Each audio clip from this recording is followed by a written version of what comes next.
Comisión de Economía lo que resta de año para el país? Bueno, en realidad no es levantamiento temporal, es, como ellos lo han llamado, con un eufemismo, flexibilización de sanciones, que es el otorgamiento de licencias a algunas empresas en las cuales ellos tienen un interés especial en función de adquirir petróleo y gas y poder solventar una situación regional, Estados Unidos, Europa Occidental, que ellos mismos han creado. Con la crisis en el Medio Oriente, este ataque brutal de Israel, una barbarie que se está cometiendo contra el pueblo palestino y que por supuesto genera situaciones de mucha tensión e incertidumbre en el mercado petrolero internacional. Y otro elemento que es clave y que es de fondo, es la guerra en Ucrania provocada por la OTAN para golpear a Rusia y las sanciones absolutamente ilegales, criminales, irracionales, 14.000 a Rusia, y por supuesto eso también ha trastornado el mercado energético mundial. Eso los ha obligado a ellos a venir por el petróleo venezolano y obviamente la resistencia nuestra. Si nosotros nos hubieran derrocado en medio de esta agresión brutal de los Estados Unidos contra Venezuela, por supuesto que no hubiera sido necesario flexibilizar sanciones, sino que se hubieran apoderado en términos absolutos de nuestras fuentes energéticas. Este escenario ha permitido esa flexibilización y eso ha mejorado de una manera notable la perspectiva económica del país, lo cual notablemente, de una manera muy notable, no hace sino confirmar la tesis nuestra de que las sanciones constituían el punto clave a la hora de definir las razones por las cuales la economía venezolana había sufrido una crisis tan importante en los últimos años. Fíjate que cuando los Estados Unidos emiten la orden de flexibilizar y otorgan un conjunto de autorizaciones a empresas transnacionales para que puedan comercializar petróleo y otras cosas, dicen que eso tiene como propósito mejorar las condiciones humanitarias del pueblo venezolano, con lo cual están reconociendo que las sanciones no hacen sino perjudicar de una manera muy significativa. ¿Y de qué manera esas perspectivas han cambiado al día de hoy, los números que manejan desde la comisión, diputado? Eso apenas tiene un mes, si acaso, y esos son procesos que van madurando de una manera progresiva, lenta, pero el incremento de la producción de petróleo es absolutamente clave para que la economía retome con toda su fuerza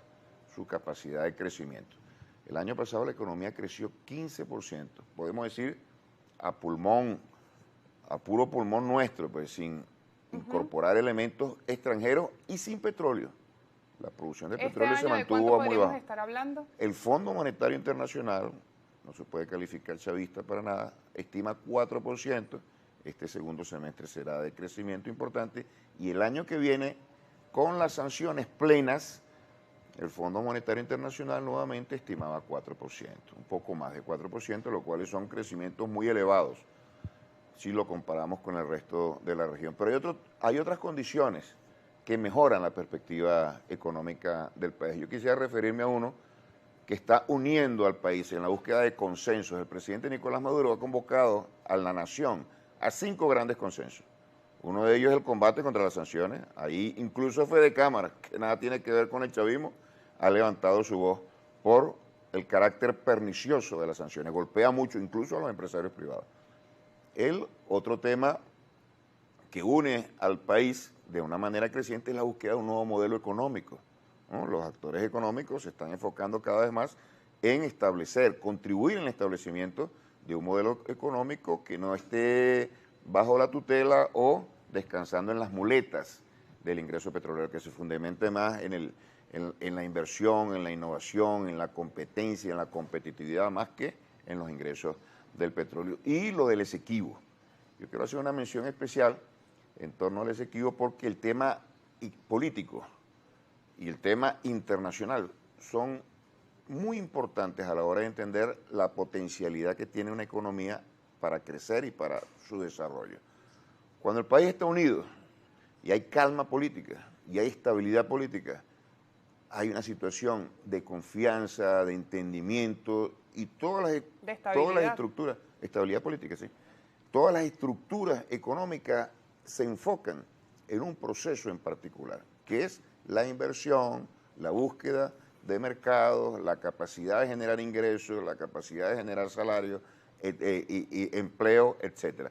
Y el Esequibo, como pocas veces antes en la historia, ha podido articular y unificar a todas las fuerzas nacionales. Estamos luchando por algo que nos corresponde históricamente. Yo no voy a entrar en detalles, ayer hubo una extraordinaria conferencia nacional por la defensa de la integridad territorial y allí se expresó claramente el tema histórico, el tema jurídico, pero yo quiero destacar lo siguiente: ese territorio le pertenece a Venezuela y todos los que tienen sensibilidad patriótica, aunque sea un poquitico así, un tantico así, van a hacer todo lo posible en cada uno de los frentes que se nos presenten de lucha para que ese territorio sea incorporado plenamente a nuestro modelo y nuestros esfuerzos de desarrollo. Y jurídicamente, en la actualidad, nosotros necesitamos que el pueblo se manifieste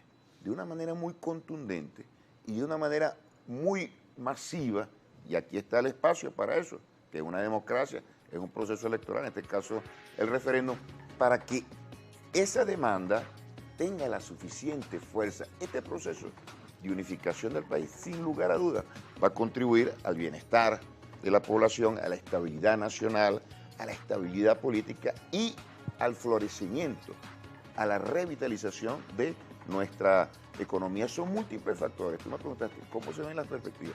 Son múltiples factores que apuntan de una manera muy positiva a un crecimiento de la economía. ¿Cuáles son las perspectivas? Me las comenta después de la pausa, diputado Jesús Faría. Y también vamos a hablar de en cuánto tiempo pudiéramos ver las mejoras en la economía reflejadas en el bolsillo del venezolano, porque eso es de lo que todo el mundo está pendiente, sí, que no le alcanza el salario y, por supuesto, todo el tema y el panorama económico. Lo revisamos después de la pausa con el diputado de la Asamblea.